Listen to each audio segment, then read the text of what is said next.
Oke, kembali lagi dengan saya yaitu Aprianto Siregar. Pada kali ini saya akan menjelaskan tugas saya UTS dengan mata kuliah Sistem Pendukung Keputusan kelas 42. Nah, langsung saja. Sebelum itu saya akan memperlihatkan terlebih dahulu tugas UTS saya kepada teman-teman. Nah, di sini teman-teman bisa melihat tugas UTS-nya itu ada dua. Tetapi keterangannya itu mahasiswa dengan NIM ganjil mengerjakan soal yang pertama dan juga mahasiswa dengan NIM genap mengerjakan soal yang kedua. Nah, di sini saya NIM-nya itu adalah ganjil. Maka saya akan mengerjakan soal yang pertama. Di sini saya akan menjelaskan kepada teman-teman maksud dari soal yang pertama ini. Bahwa dari soal yang pertama ini kita akan menganalisis ketiga HP dengan menggunakan metode SAO dengan menggunakan program Microsoft SL. Oke, sebelum saya akan menjelaskan tugas saya yang UTS ini, saya akan memperlihatkan atau menjelaskan terlebih dahulu apa itu metode SAO. Oke, langsung saja. Di sini teman-teman bisa melihat apa arti dari sebuah metode SAO. Nah, di sini saya akan menjelaskannya. Metode SAO atau metode Simple Adaptive Weighting itu adalah metode pembobotan sederhana atau penjumlahan terbobot pada penyelesaian masalah dalam sebuah sistem pendukung keputusan. Nah, di sini bahwa di sini pembobotannya itu sangat sederhana dan penjumlahannya itu terbobot pada penyelesaian masalah. Di sini memiliki ada 4 langkah-langkah untuk melakukan penyelesaian pada metode SAO tersebut. Langkah pertama itu mendefinisikan terlebih dahulu kriteria yang akan dijadikan sebagai tolak ukur penyelesaian masalah. Nah, di sini kita akan menentukan terlebih dahulu kriteria sebagai tolak ukur penyelesaian masalahnya. Yang kedua itu normalisasi setiap nilai alternatif pada setiap atribut dengan cara menghitung nilai rating kinerja. Di sini langkah kedua ini kita dituntut untuk menghitung nilai rating kinerjanya. Yang ketiga itu adalah menghitung nilai bobot preferensi pada setiap alternatif, dan yang terakhir itu adalah melakukan perankingan. Nah, ini adalah rumus dari metode dari SAO tersebut. Nah, adapun keterangannya itu yang pertama itu adalah VI atau nilai bobot preferensi dari setiap alternatif. WJ itu atau nilai bobot kriteria. RIJ itu atau nilai rating kinerja. Nah, langsung saja kita ke penyelesaiannya yang saya telah kerjakan sebelumnya. Yang pertama itu kita menentukan nilai bobot kriterianya. Oke. Di sini kriterianya itu ada 5 saya buat. Yang pertama itu ada harga, kamera, memori, berat, dan keunikan. Sama seperti video saya sebelumnya. Nilai kriteria ini adalah yang menjadi patokannya di awal. Oke.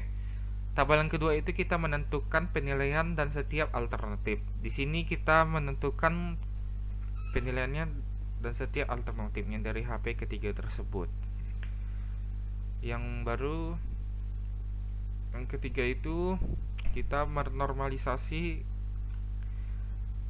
mulai dari B1 sampai B5 dengan menggunakan rumus yang tadi saya perlihatkan kepada teman-teman nih. Oke.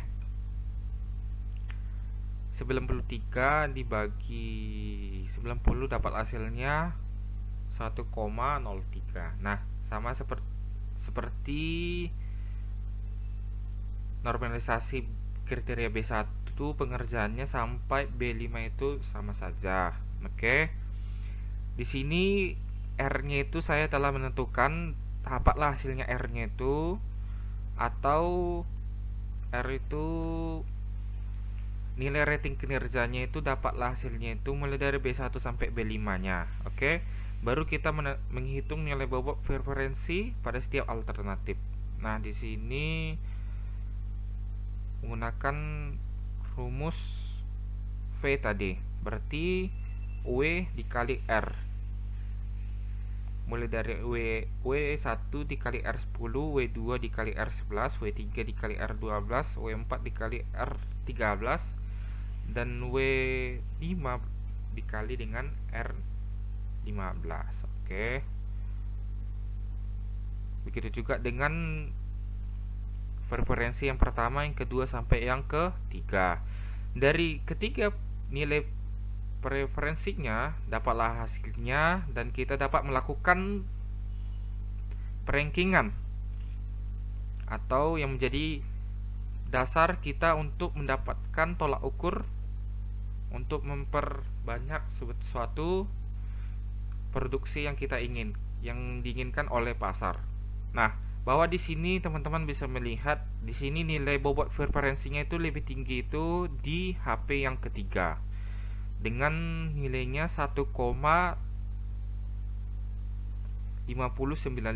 dapat ranking yang pertama. Ranking yang kedua itu HP yang pertama dapatlah hasil nilai bobot preferensinya itu 1,4577, dan juga yang dapat rankingan yang ketiga itu HP yang kedua dapat hasilnya nilai bobot preferensinya itu 1,3466.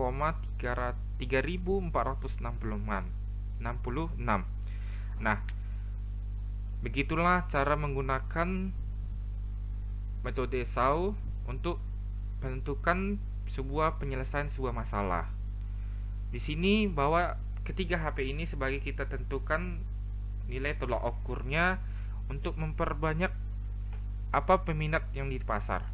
Berarti yang peminat tertinggi itu adalah HP yang ketiga, yang kedua itu adalah HP yang pertama, yang ketiga itu adalah HP yang kedua. Nah, di sini berarti HP yang ketiga itu lebih banyak peminatnya daripada HP yang pertama dan yang kedua.